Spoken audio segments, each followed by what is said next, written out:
Assalamualaikum warahmatullahi wabarakatuh. Selamat siang, salam sejahtera untuk kita semua. Salam Merayu, salam untuk saudaraku semua yang ada di Indonesia maupun yang di luar. Mudah-mudahan damai selalu, yang sakit mudah-mudahan cepat sembuh, dan yang beraktivitas mendapat rezeki yang banyak. Amin. KPU telah menetapkan 3 pasangan capres-cawapres di Pilpres tahun 2024. Penentuan pasangan calon presiden dan wakil presiden pemilu tahun 2024 ini dilakukan sore kemarin tanggal 13 November pada pukul 15.00 waktu Indonesia Barat.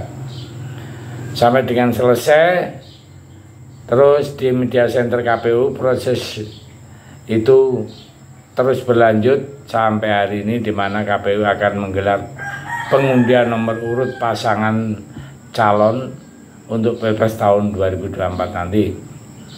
Di tengah proses tahapan Pilpres yang bergulir, polemik soal Mahkamah Konstitusi juga masih menguat. Walaupun Anwar Usman sudah dicopot jabatannya oleh Majelis Kehormatan MK menjatuhkan sanksi berat karena melanggar kode etik.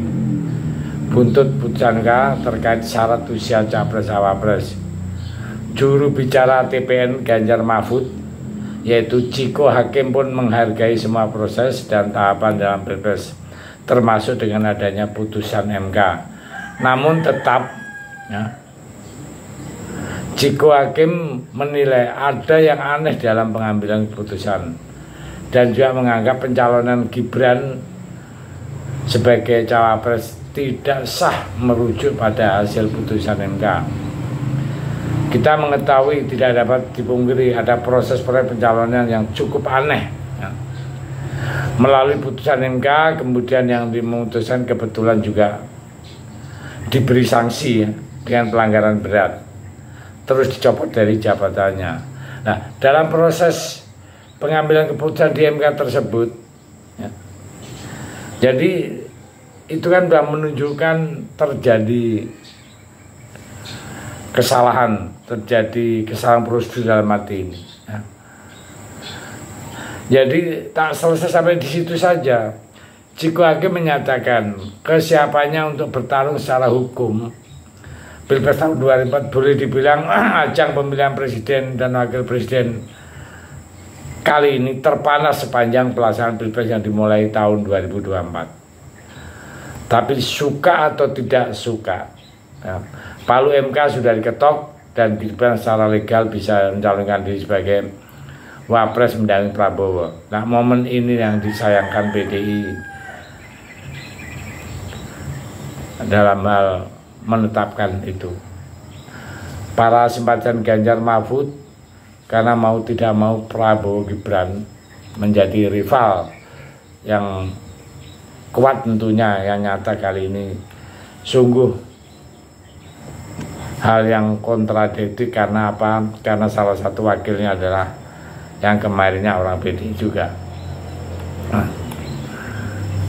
Fakta di lapangan kalau kita lihat di berbagai survei misalnya, respon negatif publik terhadap mekanisme di Mahkamah Konstitusi itu sangat tinggi. Kalau bisa diuji terus ya, supaya semua orang tidak pada sangka negatif sampai prasangka praduga, tapi ada proses yang tersebut sehingga pengujian secara akademik legalitas macam-macam itu berjalan terus ya. Jangan sampai kita kehilangan hukum di Indonesia ya. Elit PDI itu langsung menempatkan Jokowi itu sebagai Gibran ya, sebagai wakilnya, itu adalah hal yang sangat-sangat memukul ya bagi PDI. Maka dari itu sekarang untuk kubu Ganjar nggak usah itu direnungi, sekarang sudah jelas, sudah di depan mata, musuh atau lawan sudah ada. Maka dari itu nggak usah yang belakang-belakang, kita menghadapi Pilpres dengan strategi dan adu gagasan, bilang Pak Jokowi. Nah, tapi Pak Jokowi ngomong adu gagasan, tapi dia sendiri juga main catur. yang nggak jelas di belakang layar.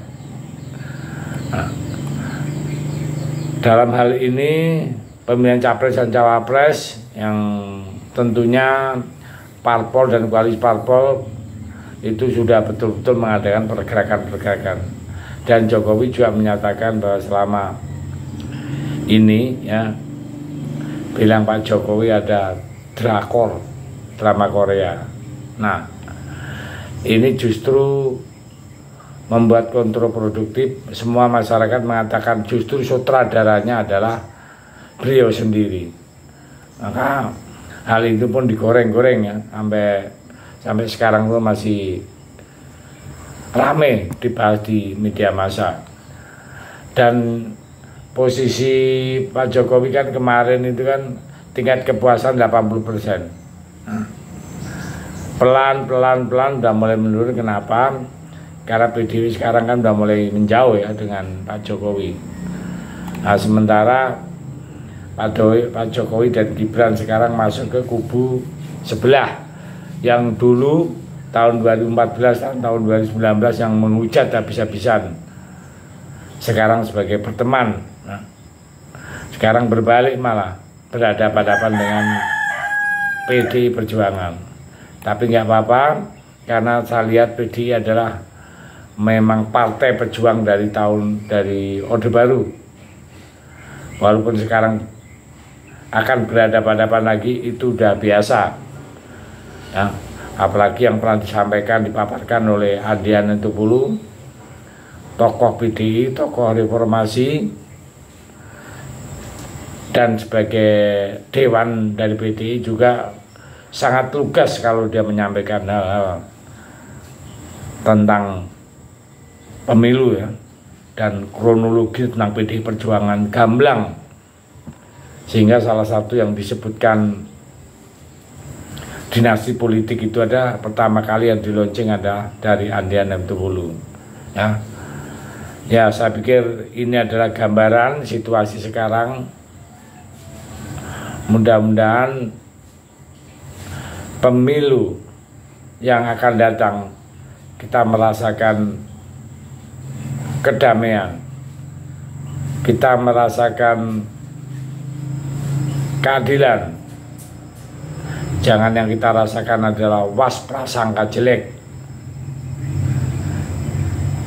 Mudah-mudahan juga yang tokoh-tokoh kemarin berkumpul di Rembang juga akan membuat semacam kesepakatan yang mana semua rakyat bisa merasakan kedamaian dan kenyamanan dalam pilpres ya, agar supaya pilpres ini diwarnai dengan hal-hal yang sangat menggembirakan. Saya begitu, terima kasih. Merdeka.